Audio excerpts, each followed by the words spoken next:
Really good South Carolina program. They fought obviously till the bitter end and continued to cause havoc with their defensive pressure and press. These ones are so hard to come by in this league, and we'll cherish every one of them. Very fortunate to come out on top. Played a really good first half. I think it started with our ball security and our decisions. Just having 3 turnovers at halftime was the biggest difference in us. You know, if we sat there at halftime and looked at the stat sheet and had 7 or 8, it would have been a very close game. Heck, we could have been down. You think you did a good job on Murray Boyles collectively, and you look down, he had 18 and 5 assists. He's a handful. I thought Thomas was really good, really stepped up in the second half. Asa Newell was terrific for us. Dakota LaFew gets his first start, really capitalized, took advantage, played really, really well. I mean, hit 14 points. It's arguably his best game as a Bulldog. 4 assists, 1 turnover. I thought Silas' first pressure late and defensively throughout was really, really solid. Just continues to grow. And then Dylan James was maybe the biggest, I shouldn't say the biggest factor, but an X factor for us for sure. The way he came in and impacted the game offensively and defensively. Played with confidence. I know he had one go in off the glass, but if anyone deserves that, it's him. As much time as he spends in the gym, as much time as he's worked on his stroke and skill level. He gave us a huge lift, 21 minutes, no turnovers, knowing that's what we're emphasizing as much as anything. But there's some good stuff on the interior as well. So really good win for us. We got to continue to get better. Both Asa and Dylan were pretty emphatic about this being a must-win for the team today. Would you feel the same way as a coach? No, they probably just kind of reverted back to youth. You know, that's not. We have not talked. None of them are must-wins. You know, all of them are opportunities. Our practice here in a couple of days is must do well, must grow. You know, but they're all, we need to celebrate all of them because they're all so hard to come by, for sure. And doesn't get any easier. Tough road ahead, but a lot of opportunity too. You can just continue to focus on valuing the basketball, defensive rebounding, which was really good at times. Offensive rebounding needs to continue to get a little bit better, but their attention to detail with defending their glass is really high as well. You mentioned Dylan's play tonight, but 8 of those points came in succession there in the first half and kind of fueled a run. What do you see from his confidence tonight and the increased role he had? He's just the same guy. We call him Everyday Dill. I mean, we got a few everyday guys. You know, Justin Abson, you got to put in that conversation. Dakota, Asa, RJ. We've got guys that just got a consistent approach to work, consistent demeanor, pretty unique. Probably the most on any team that I've coached.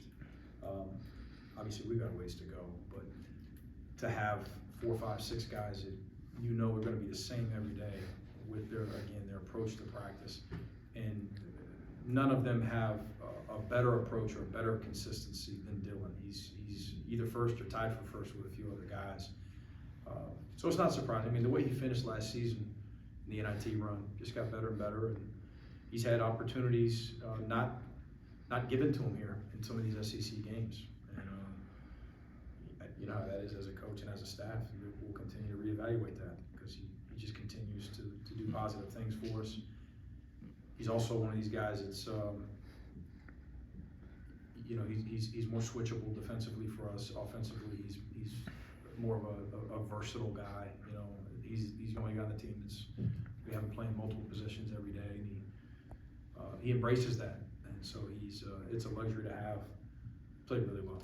Is it Everyday Dill or Everyday Dylan? What would you call him? We call him Dill. Let us call him Dill. Yeah, especially after he dunks it. Kind of went into the season to start Dakota tonight.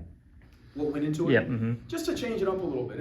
You're not penalizing one guy and rewarding another guy. I don't care who starts, but I know young people do. When I was in college, I enjoyed hearing my name being called.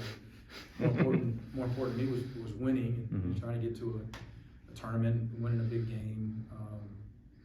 But when you've got a really good culture, it shouldn't matter that much. And I don't think Dakota was much different. You know, he's really handled it well coming off the bench. We've considered him a starter, of course.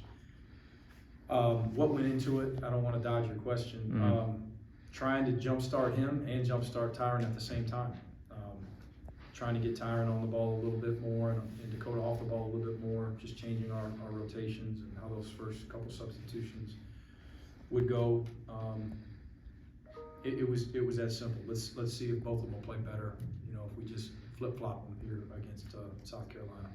DeShane and Justin, are they dealing with injuries? No on DeShane. Justin had an illness. He's been out. He was actually cleared after shoot-around. He hasn't done anything there in a couple days. Felt decent after shoot-around and would have given it a go if we had called his name. This was one of y'all's better nights shooting wise as a team. Were there things you saw tonight that you feel like can carry over going into the next games?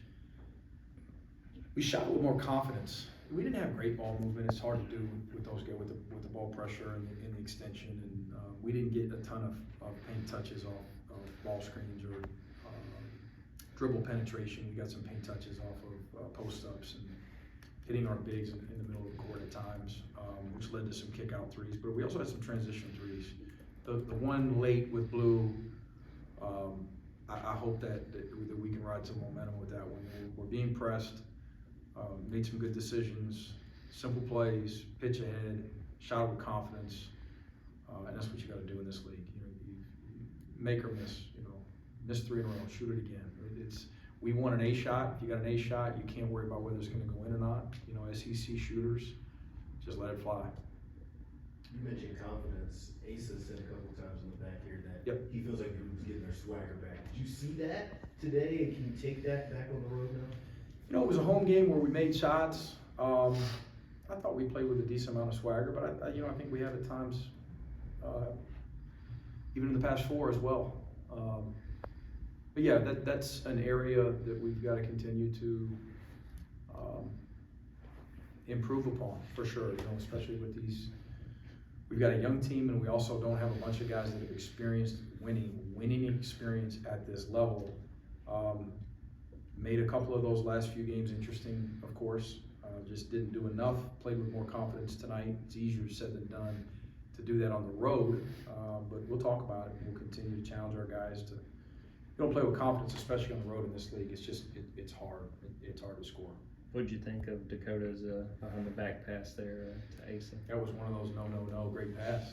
Just being honest with you. Yeah, good vision. And it's a good bucket for us. We'll take What do it. you think of taking your team to Tuscaloosa with that opponent and that setting? We've been there before. You know, we just played one. Fayetteville, Knoxville. There's a lot of great environments. You know, I'm not going to rank them. It's just, but a good team on the road, a really good SEC team on the road is very, very difficult, as we all know.